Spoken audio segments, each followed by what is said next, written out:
Hello YouTubers, Jason here as part of my wife's and my ongoing efforts to establish energy independence. We completed installing a Jotul 50 Rangeley yesterday, the 19th of December, and I'm going to go over some of the features and interesting items that we learned about this process quickly. We're getting a sense of the kind of wood that we need and can use. We're using mixed pine and oak, mostly because we can get a lot of it for free by way of pallets that people are getting rid of. Again, part of the sustainability ethic. Specifically in terms of the stove's performance, we were informed by a gentleman who helped us install this that running these stoves between 400 and 700 degrees is ideal. If anyone has better information, certainly post it in the comments. And this infrared thermometer is showing you, by way of the laser spot, where it's hitting is about the size of a quarter, and showing you temperature in Fahrenheit of that surface around the stove. Heat shields seem to be working just as they should. Double wall piping also seems to be working brilliantly. This stove has been running all night, and we peaked out at probably about 600 degrees, burning some oak chunks and at full roar. You can see here our wall spacing in the United States for anyone watching in Canada or internationally. We're allowed with this particular shield here, now I'm just going to use a laser as a pointer, we're allowed 5 inches from the wall. We opted for about 9 inches if we don't have this heat shield, but as with any installation, some of the most important aspects are included in the owner's manual and installation manual. So back on the wall here, you can see the emissivity about 0.95, and that covers the bulk of what we'll be looking at, showing about 120 degrees, which is a nice comfortable temperature for us. Kindling temperature, for those of you that don't know, is about 800 degrees Fahrenheit. And correct me if I'm wrong there, but I'm pretty sure I'd have to check the Google to be absolutely certain. But all the back wall is in great shape, and even this heat shield here is below the boiling temperature. We're up here high in the Rockies, well above 5,000 feet, and we installed a Lyons sandstone hearth that's retaining quite a bit of heat by way of its attributes as a thermal mass. So that's of great benefit to us as well. We chose the Lyons sandstone to particularly support the local community that was heavily impacted by the recent floods. So I'm going to take you upstairs to show you the through wall penetration.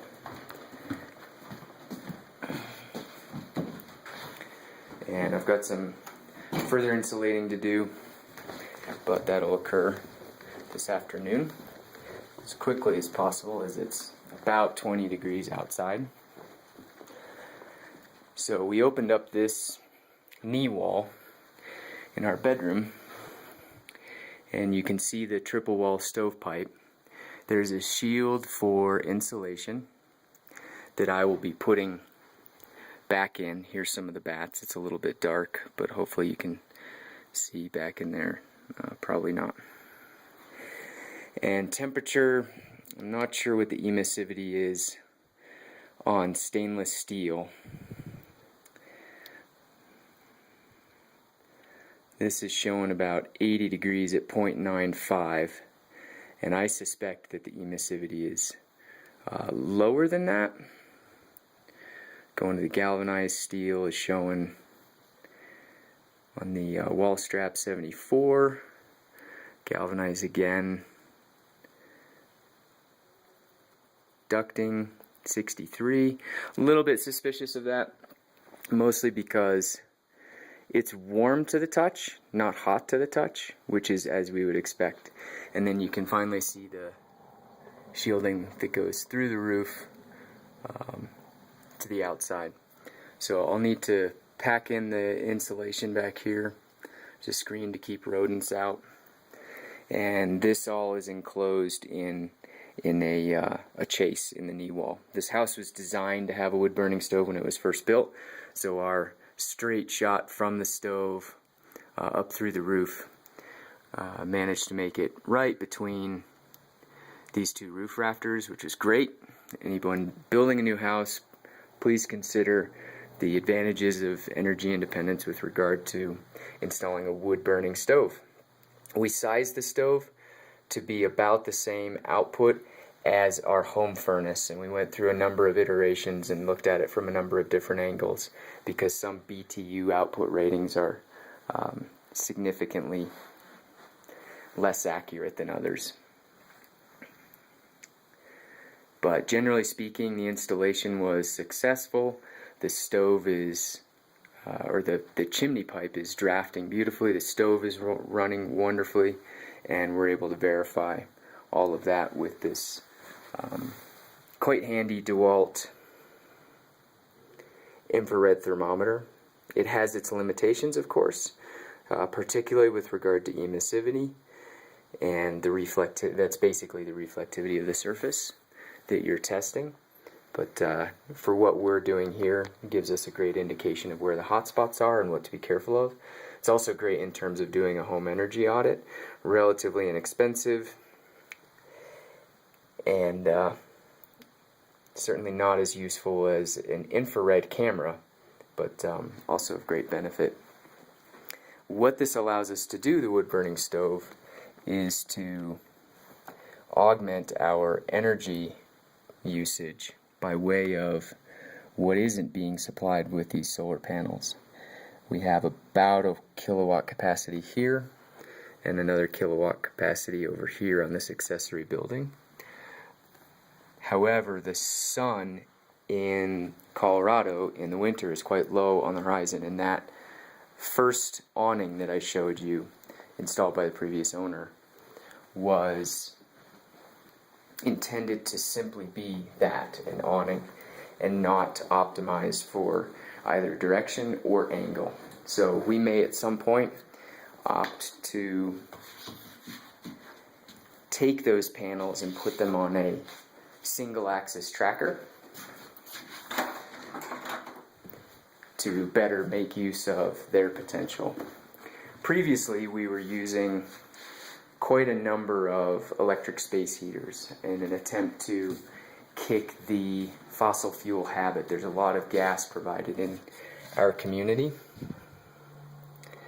I'm going to show you quickly our energy usage as tracked by the solar panel system.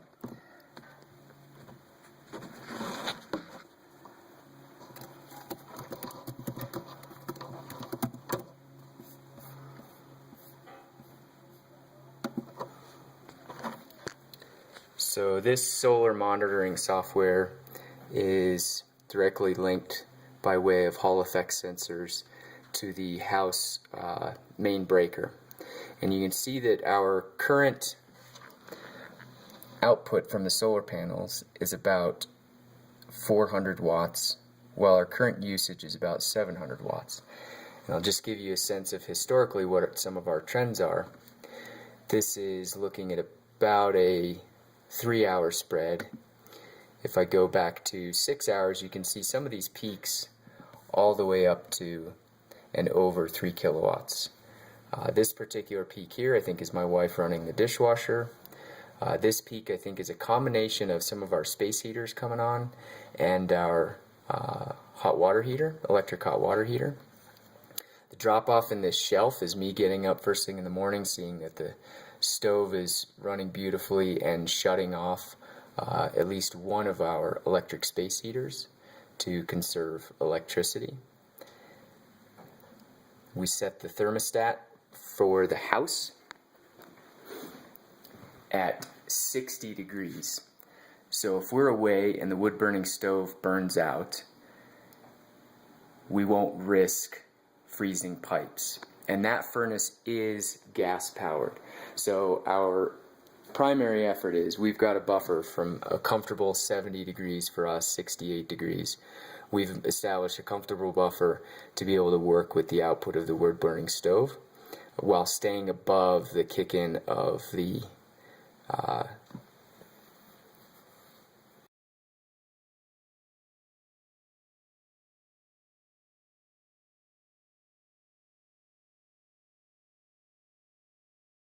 again, largely because we don't want to use gas. The impact of hydraulic fracturing is too much. But if we don't make choices in our life, otherwise, then we will continue to get what we ask for as consumers. So you can see this larger band of consumed electricity when we were almost totally running on space heaters. The installation of the wood-burning stove occurred throughout this period of time when we first started really running it here, so you can see that ramp off. I'll back out to some much colder days that we experienced up here in the Rockies. And when I say colder, I'm speaking to about -4, even -12. And that occurred, the -12 occurred in this particular valley here, if I remember correctly. Let me move out another 2 weeks. Yes, I believe it was this particular valley here. We lost power for a period of 6 hours in the middle of the night. And the implications of that for someone that only has an electrically ignited and an electrically forced furnace means you don't get heat. So the house temperature began dropping. It's relatively well insulated. We have 6-inch studs with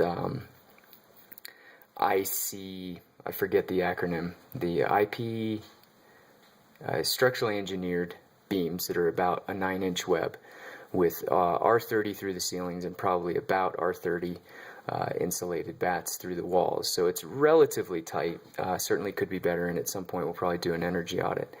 But in this particular valley here, and there's no data here obviously because when the power goes out so does our power monitoring equipment, but this certainly woke us up to the incredible importance of this guy. So sizing this appropriately, again based on the information from our furnace, looking at square footage in the region that we're in, simply asking people that have more experience, we came up with max output on this I believe is about 83,000 BTUs, which is pretty close to what the furnace puts out anyway, because you don't want to cook low and slow if you oversize the stove, and you don't want to overfire your stove if you undersize it. So getting the appropriate size stove is certainly important, and hopefully will get us to the point where we are generating in this house more power than we consume. That's the ideal situation, and we're getting closer. We first moved in here, I'll go out all the way a month. We've been here almost a month. This is the point where we moved in. You can see this spike is us plugging in all of our electric space heaters, big power outage, cold temperatures. These individual peaks here are the solar system's output, so considerably less than what we were drawing. Big spikes when we turn on the dryer, big spikes when we turn on the electric stove, and then also no green here you see when obviously cases like snow falling on the panels prevents us from collecting any solar energy. So from an average of about, I'd say 4.5 kilowatts usage during extremely cold times where we're running a number of space heaters at about 1,000 watts apiece, we were able to drop off rather significantly now these last few days, and I'll zoom in again on let's say the last 4 days, and you can see how that began to taper off from a high point over here of approximately 5 kilowatts. Again, average usage of about 3.5, continually dropping until we get this stove installed, and now it's dropped off precipitously. So that's tremendously encouraging, and we're awfully close to being able to exceed our usage by way of generation, and it is thanks in wintertime to this guy, which also doubles as a cook stove. We can cook food, heat water for tea, which my wife, being English, is particularly keen to, and of great advantage being in the Rockies with so much beetle kill, take advantage of pine in our national forest at $20 a permitted cord, and then also some wood around the property. But we've committed to not using the wood around the property in the event there's an emergency. Typical survival protocol for collecting firewood is to collect the firewood further, as far as you can travel, really, under healthy and ideal circumstances. In the event that you fall ill or your means of travel are greatly diminished, such that you need the very close, easy, low-hanging fruit. So we intend to keep all the firewood we have on the property for as long as we can, to prepare for such a possibility, and then collect and or buy firewood as we go. And then also, of course, collecting pallets, which are great for a mixed pine oak.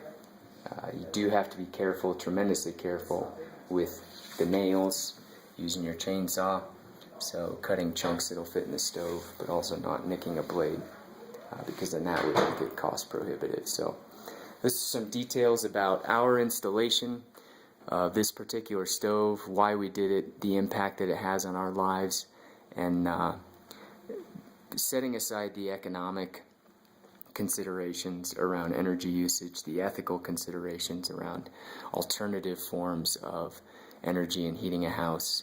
I'm still a huge proponent of electricity because our grid will quickly be greening with fascinating new technologies that come online. However, since we're not yet there, taking advantage of this ancient technology draws us all back 10,000 years to sitting around a hearth or sitting around a campfire and simply being drawn into the heat, the warmth, and then also the community that typically gathers around a fire like this. And it's quite a beauty to behold. So we chose to put ours as a centerpiece in our living room, and the television will become a secondary thought. And that was intentional. At one point we had thought about putting the television here, and I'm glad we did not, because we discovered that the house was designed to have a stove here. But then also the statement of this being the most important component of our house in terms of energy independence, community connectivity, and then also just the aesthetic, overriding what culturally has become a centerpiece. And I think we need to step away from this. There's wonderful things that come across this guy in terms of sharing information, in terms of seeing what the rest of the world is up to, and simply in terms of entertainment. However, when we become addicted to what that stream of media compels us toward, directing our consumer choices and other decisions, then we become a very dumb and docile population and culture. And I'm seeing more and more of that, particularly around the industries that saw fit to stay open on Thanksgiving, meaning all their employees were working on Thanksgiving in order to support that consumerist lifestyle. And a lot of that compulsion, a lot of that impetus comes from this guy, constantly being bartered with commercials and other things. This one heats us, feeds us, gets us outside to collect firewood.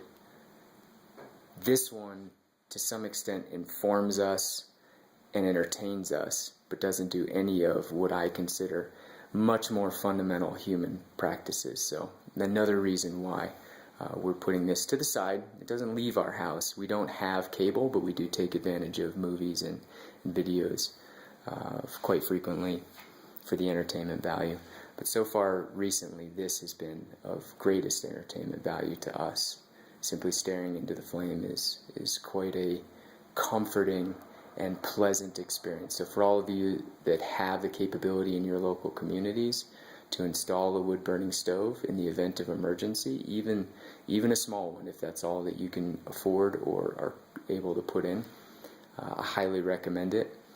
And the benefits are well beyond economic.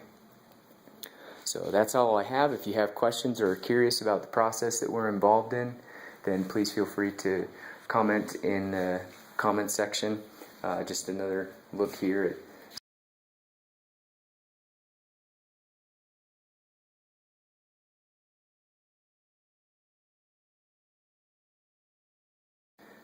and resistance heat, internal resistance heat like this.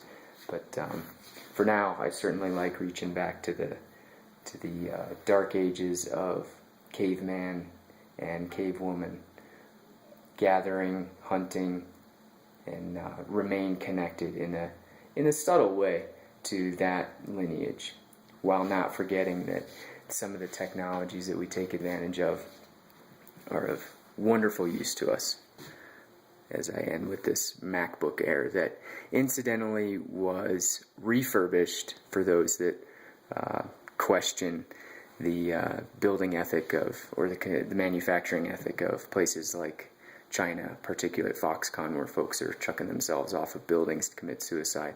The intent was to take advantage of the most efficient computing device I could find, and this thing runs on I think the last figure I saw was about 3 to 5 watts an hour average over the course of 24 hours. So about the energy consumption of a smartphone, which was stunning to me. I ran it for, goodness, about a week on a kilowatt, just normal use throughout the day, and it averaged out to about 3 to 5 watts per hour. So wonderfully efficient and supremely advanced. It doesn't cook and it doesn't keep me warm, but it does keep me connected to folks like you sharing fascinating ideas with our life. And I'll end this shot with a great image outside the back window of sun streaming through the front side of our solar panels that are collecting the energy that we use to make these videos and then also to share them with you. So blessings to all in this holiday season. Stay warm, stay informed, and continue to share your ideas.